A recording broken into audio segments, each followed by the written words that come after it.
മക്കളെ, നമുക്ക് അടുത്ത ശനിയാഴ്ച ക്ലാസ് ഉണ്ടാവില്ല. സ്കൂളിൽ വർക്കിംഗ് ഡേ, എല്ലാ സ്കൂളിലും വർക്കിംഗ് ഡേ ആണ്. അപ്പം നമ്മളൊരു പാഠഭാഗം, ഉസാഗ എന്ന പാഠഭാഗം 3 വീഡിയോയിലൂടെ ഞാനിപ്പോൾ നിങ്ങൾക്ക് ചെയ്തു തരും. ശനിയാഴ്ച എടുക്കേണ്ട ക്ലാസ്സാണ്. വളരെ നന്നായി ശ്രദ്ധിച്ച് പഠിക്കണം. നോട്ട് ഞാൻ നാളെ നിങ്ങൾക്ക് വിട്ടുതരും. ഇപ്പം ക്ലാസ് നന്നായി ശ്രദ്ധിച്ച് എന്താണെന്ന് മനസ്സിലാക്കണം. കൂടെ അടുത്ത ഞായറാഴ്ച നിങ്ങൾ വരുമ്പോൾ ഇതുവരെയുള്ള കണക്കിൻ്റെ ഒരു പരീക്ഷ ഏതൊക്കെ ഭാഗമാണെന്ന് ഞാൻ ഈ വീഡിയോയുടെ അവസാനം പറഞ്ഞുതരാം. പരീക്ഷ ഉണ്ടാവും. പരീക്ഷയിൽ നല്ല മാർക്ക് വാങ്ങാൻ എല്ലാം ശ്രമിക്കണം. നല്ല സമ്മാനവും ഉണ്ടാവും. ഓക്കെ, നമുക്ക് ഇന്നത്തെ ക്ലാസ്സിലേക്ക് പോകാം. ഉസാഗ ഇംഗ്ലീഷ് മീഡിയക്കാർക്ക് അത് HCF ആണ്. ഉസാഗ ഉത്തമ സാധാരണ ഘടകം. ഉസാഗ ഉത്തമ സാധാരണ ഘടകം. ഇംഗ്ലീഷിൽ പറഞ്ഞാൽ ഹയസ്റ്റ് കോമൺ ഫാക്ടർ. എന്താണ് ഉസാഗ? HCF. ഉസാഗ എന്ന് പറഞ്ഞാൽ ഉത്തമ സാധാരണ ഘടകം എന്നതിൻ്റെ ചുരുക്കെഴുത്താണ്. HCF എന്ന് പറയുന്നതിൻ്റെ full form highest common factor. Highest common ഫാക്ടറിൻ്റെ ഷോർട്ട് ഫോമാണ് HCF. എന്താണ് HCF? അത് നമുക്ക് എങ്ങനെ കണ്ടുപിടിക്കാം? HCFനെ കുറിച്ച് നിങ്ങൾ ആലോചിക്കുമ്പോൾ നമ്മൾ 5ാം ക്ലാസ് തൊട്ട് എത്ര കൊല്ലം മാത്സ് പഠിക്കുമോ അതിനെല്ലാം ആവശ്യമുള്ള ഒരു പാഠഭാഗമാണ്. അതുകൊണ്ട് ചെറിയ ക്ലാസ്സിൽ തന്നെ നമ്മൾ ശീലിച്ചാൽ മറ്റുള്ള കുട്ടികളെയൊക്കെ നമുക്ക് തോൽപ്പിച്ച് മുന്നോട്ട് പോകാം.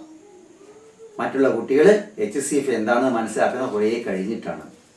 നമുക്ക് ഇക്കൊല്ലം തന്നെ HCF എന്താണെന്ന് പഠിച്ച് അതിൻ്റെ എല്ലാം എങ്ങനെയൊക്കെ HCFിൽ എത്താം, എന്താണ് HCF എന്ന ഭാഗം നമുക്ക് ഡീറ്റെയിൽ ആയി പഠിക്കാനുണ്ട്.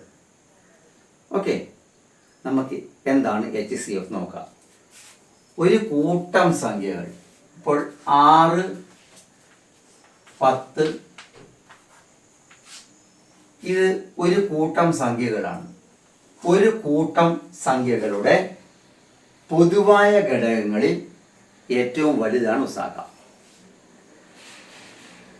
ഒരു കൂട്ടം സംഖ്യകൾ, അത് 2 ആകാം, 3 ആകാം, 4 ആകാം, 5 ആവാം. നമുക്ക് ഇക്കൊല്ലം പഠിക്കാനുള്ളത് 3 സംഖ്യകൾ വരെയാണ്. അപ്പോൾ നമ്മൾ ഈ പാഠഭാഗത്ത് 2 സംഖ്യകൾ വരെ പഠിക്കേണ്ടു. എന്താണ് HCF?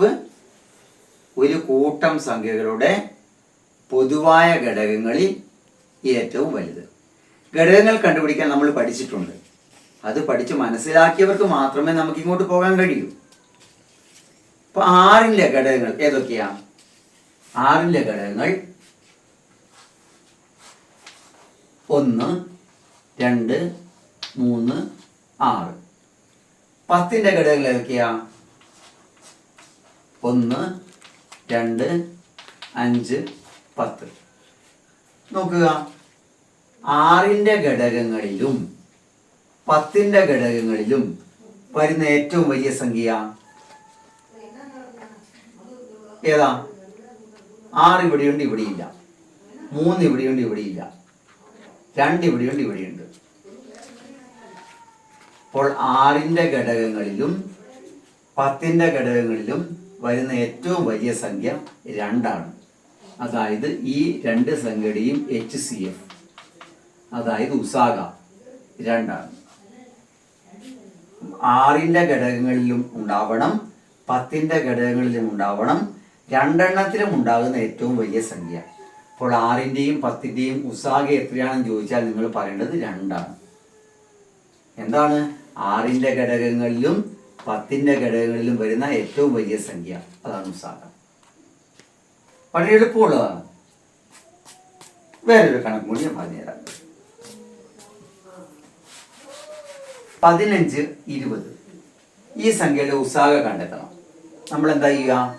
15ന്റെ ഘടകങ്ങൾ നമ്മൾ കണ്ടെത്താൻ പഠിച്ചിട്ടുണ്ട്. 1, 3, 5, 15. 20ന്റെ ഘടകങ്ങൾ കണ്ടെത്താൻ നമ്മൾ പഠിച്ചിട്ടുണ്ട്. 1, 2, 4, 5, 10, 20.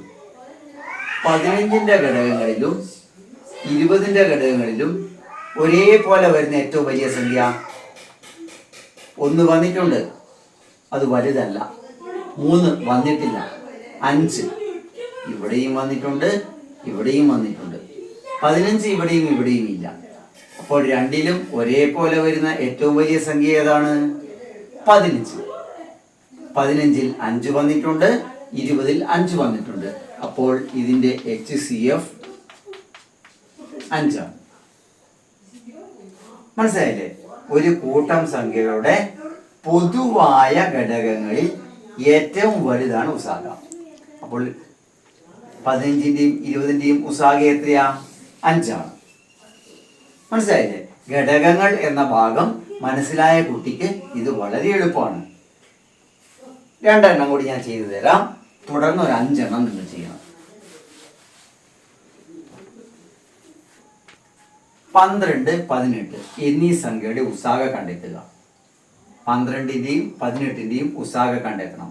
ഉസാഗ കണ്ടെത്താൻ നമ്മൾ ആദ്യം ചെയ്യേണ്ടേ 12ന്റെ ഘടകങ്ങൾ എഴുതണം.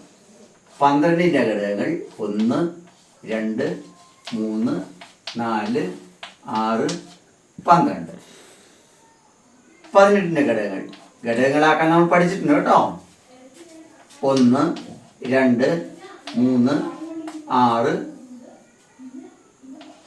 9, 18. 12ന്റെ ഘടകങ്ങളിലും 18ന്റെ ഘടകങ്ങളിലും വരുന്ന ഏറ്റവും വലിയ സംഖ്യ രണ്ടിലും ഉണ്ടാവണം. ഏറ്റവും വലിയ ഏതാ? 6 ആണ്. അപ്പോൾ ഇതിന്റെ HCF എത്രയാ? ഉസാഗ എത്രയാ? 6. വളരെ എളുപ്പമല്ലേ ഉസാഗ കണ്ടെത്തിയത്? ഒരെണ്ണം കൂടി ഞാൻ പറഞ്ഞുതരാം. 20, 40 ഇവയുടെ ഉസാഗ കണ്ടെത്തണം. 20ന്റെയും 40ന്റെയും ഉസാഗ കണ്ടെത്തണം. 20ന്റെ ഘടകങ്ങൾ ഏതൊക്കെയാ? നമുക്ക് നോക്കി പറയാം. 1, 2, 4, 5, 10, 20.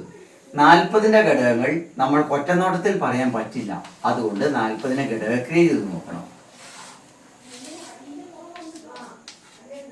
1 40 പ്രാവശ്യം, 2 20 പ്രാവശ്യം, 3 പറ്റില്ല, 4 10 പ്രാവശ്യം, 5 8 പ്രാവശ്യം, 6 പറ്റില്ല, 7 പറ്റില്ല, 8 വന്നിട്ടുണ്ട്. അപ്പോൾ ഘടകങ്ങൾ ഏതൊക്കെയാ? 1 2 4 5, 2 4 5, 8 10 20 40. 8 10 20 40. 20ന്റെ ഘടകങ്ങളുടെ കൂട്ടത്തിലും 40ന്റെ ഘടകങ്ങളുടെ കൂട്ടത്തിലും ഒരേപോലെ വരുന്ന ഏറ്റവും വലിയ സംഖ്യ ഏതാ? 20. അപ്പോൾ ഇതിന്റെ ഉസാഗ എത്രയാ? ഉസാഗ സമം 20. ഇപ്പോൾ ഉസാഗ കണ്ടുപിടിക്കാൻ എല്ലാവർക്കും മനസ്സിലായി. ഉസാഗ കണ്ടുപിടിക്കാൻ 2-3 വേറെ മാർഗങ്ങളുണ്ട്. മാർഗങ്ങൾ ഞാൻ പറഞ്ഞു തരാം. ഇപ്പോൾ ഉസാഗ എന്താണെന്ന് മനസ്സിലായല്ലോ. അപ്പം ഈ രീതിയിൽ ഉസാഗ കണ്ടെത്താൻ ഒരു 5 ചോദ്യം തരാം. 5ഉം ഇന്ന് തന്നെ ചെയ്തു വെക്കണം. ഓക്കെ, ക്ലാസ് നോട്ട് വേറെ നമുക്ക് എഴുതാം. ഇന്ന് ഉസാഗ കണ്ടെത്താനുള്ള 5 ചോദ്യങ്ങൾ തരും. 5 ചോദ്യങ്ങളും ഇന്ന് തന്നെ നിങ്ങൾ ചെയ്ത് എനിക്ക് മെസ്സേജ് ഇട്ട് തരണം. ഓക്കെ, ചോദ്യം 1. 12ന്റെയും 24ന്റെയും ഉസാഗ കാണുക. ഒന്നാം ചോദ്യം എഴുതുക, ഉത്തരം കണ്ടെത്തുക, അതിനുശേഷമേ അടുത്ത ചോദ്യം എഴുതാവൂ. 8ന്റെയും 12ന്റെയും ഉസാഗ കാണുക. 12ന്റെയും 36ന്റെയും ഉസാഗ കാണുക. 20ന്റെയും 60ന്റെയും ഉസാഗ കാണുക. 14ന്റെയും 28ന്റെയും ഉസാഗ കാണുക. ഒരു ചോദ്യം എഴുതുക, അതിന്റെ ഉത്തരം കാണുക, അതിനുശേഷം രണ്ടാം ചോദ്യം എഴുതുക, അതിന്റെ ഉത്തരം കാണുക. ഉസാഗ കണ്ടെത്താനുള്ള 3 മാർഗങ്ങൾ ഞാൻ പഠിപ്പിച്ചു തരും. അതിൽ ഏറ്റവും എളുപ്പമുള്ള മാർഗമാണ് ആദ്യം ഞാൻ പറഞ്ഞത്. ഏതെങ്കിലും ഒരു മാർഗങ്ങളിലൂടെ കണ്ടെത്താൻ മാത്രമേ നമ്മൾ നന്നായി പഠിക്കണ്ടൂ. ഈ മാർഗം നിങ്ങൾ നന്നായി പഠിച്ചു കാണും. വലിയ സംഖ്യകളാവുമ്പോൾ ഈ മാർഗം കുറച്ച് ബുദ്ധിമുട്ടാണ്. അപ്പോൾ അടുത്ത മാർഗം അടുത്ത വീഡിയോയിൽ ഞാൻ പറഞ്ഞു തരാം. ഇന്നത്തെ ഈ ചോദ്യങ്ങൾ ഒരു 10-15 മിനിറ്റ് കൊണ്ട് നന്നായി നിങ്ങൾ ചെയ്യുക. 15 മിനിറ്റ് എടുത്ത് നന്നായി ചെയ്ത് കഴിയുന്ന ഉടനെ തന്നെ നമ്മുടെ ഗ്രൂപ്പിലേക്ക് മെസ്സേജ് ഇടണം. മെസ്സേജ് ഇടുമ്പോൾ നിങ്ങളുടെ ബുക്കിൻ്റെ പുറത്ത് നിങ്ങളുടെ മാർജിനിൽ നിങ്ങളുടെ പേരെഴുതണം. നിങ്ങൾക്കിവിടെ ഞാൻ മാർക്ക് ഇട്ട് തരുന്നുണ്ടാവും. ഓക്കെ, പേരൻസിൻ്റെ സാന്നിധ്യത്തിൽ ഇത് ചെയ്യണം. നിങ്ങളുടെ രജിസ്ട്രേഷനൊക്കെ ഞാൻ ചെയ്തുകൊണ്ടിരിക്കുന്നുണ്ട്. അടുത്ത ക്ലാസ് അടുത്ത ഞായറാഴ്ചയായിരിക്കും. പേരൻസിനോട് ഒരു കാര്യം കൂടി നിങ്ങൾ സൂചിപ്പിക്കണം. കുറച്ച് കുട്ടികൾ ഫീസ് അടയ്ക്കാൻ ബാക്കിയുണ്ട്, 2500 ആക്കാൻ. ഇപ്പോഴേ നിങ്ങൾ പേരൻസിനോട് വരണം. അവർ പണിയെടുത്തൊക്കെ പൈസ ഉണ്ടാക്കേണ്ടതല്ലേ. ഞായറാഴ്ച വരുമ്പം 2500 ആക്കാൻ ബാക്കിയുള്ള എല്ലാ പേരൻസും 3-4 പേരൻസ് ബാക്കിയുണ്ട്, അവരടയ്ക്കണം എന്ന് അവരോട് പറയണം. ഇന്ന് തന്നെ അവരോട് പറയണം. എന്നാലേ അവർക്ക് ഞായറാഴ്ച ആകുമ്പോഴേക്കും ഉണ്ടാക്കാൻ പറ്റും. ഓക്കെ മക്കളെ, നാളെയും നിങ്ങൾക്ക് ക്ലാസ് ഉണ്ടാവും. Okay, thank you.